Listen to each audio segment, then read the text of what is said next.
people quit calling me chief because I'm looking around and see where he's at. And you always get in trouble if you don't do that. Right? So I appreciate that. For those that really don't know me, David McCurdy with the McCurdy Airport. I've been out there going on 24 years. Prior to that, I worked for the city of Grapevine for about 11 and a half years, doing things with the police department. And I still don't know what cops are. I still carry a badge. I have no clue. You know, I'm one of those cross-trained guys. It's more like cross-threaded, I think. Police or fire.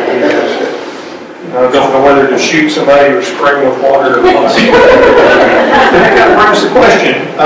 You know, and when I went to work for the airport, the police officers out there were, well, all of us were cross-trained, and the paramedics wore police uniforms when I first went out there. So I'm, you know, carrying a med bag, guns, and all that stuff. And I always had the concern was if I shot somebody, was it a conflict of interest for me to try to save them? Of course, luckily I've never, you know, all those years I've never had to do that, 35 years in business.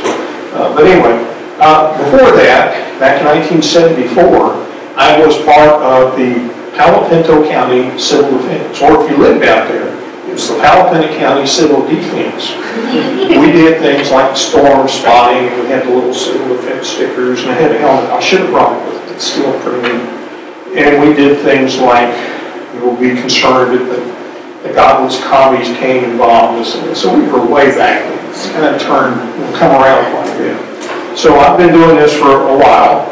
And Karen says, you know, we get older, and you know, hopefully it's like, you know, a fine wine, we age appropriately. But sometimes I wonder.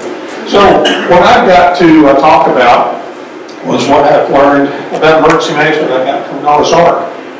When I first put this together, after you got hold of me too, we were still in a drought, right? I'm glad I didn't pick the topic of what I learned from Mount St. Helens eruption, because you know, no telling what would happen. Let's go ahead and get started here. This came from a thing on the internet. If you Google this, there's somebody, it's an unknown person, that came up with, you know, these things kind of like the old, what I learned from kindergarten and all that stuff. So, don't miss the boat. You know, oh, crap, was that today? You don't want to be in that attitude, right? Be on time, be there, have your calendar. You know, I've got my, you know, we're all hooked to this. Luckily, this thing has got a calendar on there, otherwise I'd miss a lot of things. But try not to miss the boat. Plan ahead, be ready. If you've got some things coming up, be prepared for those things. And as we all know, things change. This morning, we're dealing with Highway 360 over at the airport. So we had to do a few things about that this morning before I came in. So be flexible. Some of our Marine Corps buddies call it Semper Gumby, always flexible. So always be prepared. Remember that we're all in the same boat. Harry talks about the community. They are in the same boat with us. We may be the emergency managers, but there are people. There are community. There are family. So we're all in this together. What I do affects them. True, I don't have a lot of family at the airport. I've got a lot of people that come through. 64 million people a year come through our airport. They're still my family. I have to be prepared to help them in any way that I can, along with my family at home and my family in this room. So we're all in the boat together. Remember, something that starts up here can affect someone downstream. We've found that a lot over the years, but we're all in this together, we're all family, so that's the important thing. Plan ahead. It wasn't raining when he started building the ark, right? I guess you can read that. I thought it was kind of cute. People are going to look at us that way. Are you nuts? What are you talking about? Stuff like that. Be prepared. Think about, we do our winter weather tabletop either late September or early October. Oh, come on. When was our first weather event this year? November last year, I believe it was. When was the last one? In March? So you have to start thinking ahead. Be prepared, plan. Be that guy out there. Be the guy that's building, getting ahead of things. I've got a whole list of things I want to do, and I'm about 8 pages behind. But I'm planning ahead. I'm going to get there someday. I promise you. Stay fit. When you're 600 years old, somebody's going to ask you to do something, right? Well, I'm getting close to that 600-year-old thing right now. I realize I'm still, a little short on that. But think about all the things that we've had to do lately in the last few years that we never had to do before. We were talking about 2005. Had we ever dealt with hurricanes this far north? Nah, probably not. Back in the 60s, maybe Hurricane Beulah got a few people wet. Hurricanes? Oh, for crying out loud, you're nuts. What about Ebola? I remember the first time around, way back years ago, reading about it. That never come over here. Hello? Where did they come through? I don't remember, but are we prepared for? Oh my Lord! All these things that go on and on and on. Cobblestone ice. What the heck was that? I don't know. I was driving down the road here. So we got to be prepared for whatever comes our way. We don't know what's coming our way. It's 10:29 by my watch. Who knows what's going to hit at 12 noon? Hopefully nothing. It's Friday and we want to start our weekend. Think of things. Be prepared. Stay fit. Up here. Go to classes. Go to training. Do whatever it takes to stay up on things. We get all this wonderful stuff that just keeps coming at us. Reading federal stuff and state stuff and all. Be prepared because I'm being asked right now. Can we get some money out of this? Talk about DSOs? I don't think we can, but let's talk about that at 1:30 this afternoon. So be prepared for that. Don't listen to the critics. Just get on with your business. I love that. It's great stuff. People are going to complain about things. They're going to say, "Are you insane?" Why are they say that a lot. I don't know if you've noticed that over the years, but they can't say, "Are you insane?" Of course we are. That's why we love this job. Listen to them. Thank you for your concerns. Thank you for your comments. And you move on. You continue on with your job. Now, obviously, if they're the bosses, you try to communicate your concerns about that and try to educate them. But if they're sitting there going, you're nuts, don't even worry about that. Well, for whatever reason, either based on intelligence, a wild guess, and information that you got from somewhere else, you're doing something. So go on, listen to them, again, thank them for their support, and move on. Keep going, don't stop. May not be able to read this, but it says, what you say after you realize the crazy old man with the boat was right. Well, you want to be right. You want to be in that boat, right? You don't want to be on this rock with these people going, look at the boat go on. We don't want to be those.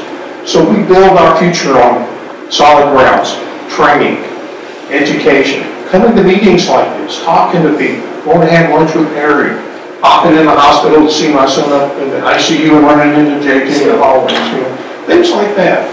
We want to be sure that we continue to build our solid foundation, training, education, all this stuff. Getting together and just talking to people. We've had several of us in the room and I've sat down and just talked about, what about these things? The meetings at COG, those go on a lot, but they're good foundation building. So we want to make sure that we're on solid ground. When they come to me at 1:30 this afternoon and say, can we get any money out of this stuff? I'll be able to say, well, if you look at the public administration thing, there's all these different categories, and not a one of them's going to fit. So I've got to be prepared. Otherwise, they're going to say, well, let's go on and do this. So preparing yourself goes back to some of the things we've talked about. For safety's sake, travel in pairs. You both mentioned that earlier. Spelling is important, right? Spelling is always important here. Have somebody you can talk to. My lovely bride of 33 years, we've known each other quite a bit longer than that. She's an old ER nurse, and you remember from way back. She listens to me every night. It just kind of goes in one ear and out the other after all those years, but she still listens to me. But have somebody that you can visit with. Have somebody you feel comfortable with. Have someone you can talk to, either on your staff or within your organization, or to be able to call somebody and say, hey, Pat, let's go have some lunch. Prepare it. You got a few minutes to listen to this thing. Don't do it by yourself. Get somebody to be there with you. As you were saying, we're not in this alone, and we shouldn't be. So don't let it stay inside you, but bounce ideas off. Get somebody to be there. If you can't be there, you'll get somebody else to come in and cover for you while you're out.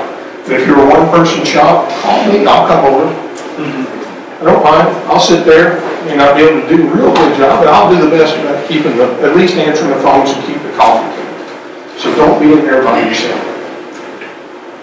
Speed isn't always an advantage. Hey, this has the comic doesn't have anything to do with it. I just love that. That's where the dinosaurs really went. Speed isn't an advantage. The snails were on there with the cheetahs, right? We're in for the long haul. Been doing this for a long time. Things don't happen quickly, except your boss's mind. When you were doing your disasters, how many years did it go, on and on and on? Some people are still dealing with Katrina and Maria, and all these other things that are still outstanding. So we're in it for the long haul. Sometimes, true, you got to get up and run real fast to get things started. But just remember, it's not always the speed that counts. Get those people under control real quick, and then you slow down. Can't say this one enough. When you're stressed, take care of yourself. Go for a walk. Go run around. Get your bicycle out. My wheels are still kind of square. I'll plump them up for tomorrow. Go for a long ride. Go do something that you like. Get away. Go have lunch with somebody. Sit in your office with the lights off if you can do that. Every time I close the door, boys, are you in there? Yes. Leave me alone. Stress can kill you. Stress can make you not think straight. So when you are stressed, take a little time. Float. I go on vacation weekend for that. All of us will be in one Suburban traveling around the country. How stressful will that be? I'll tell you when I get back. I'm going on vacation, okay? It's different, I'm not being stressed anymore. So, take care of yourself, mentally, physically, emotionally. Again, call somebody if you're having some issues. Come, I'll listen to you. Probably can't do much for you. I'll certainly listen to you. Be more than happy to help you the best that I can.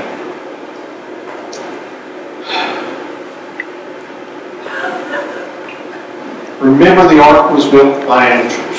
Now, before we get into this, I have to kind of explain this a little bit. Titanic was by professionals. I bring this up because, and I do some part-time work as a consultant. I'm not going to say anything real bad about consultants, but when you bring somebody in, the professionals show up, we're the pros from Dover, and we're going to take care of this. It's still your business. It's still your whatever it is. They come in to write a coup plan, or they come in to help you with recovery, whatever they do, it's still your baby. They may get to do all the work and make all that extra money while you're still scraping by, but it's still your thing, whatever it is.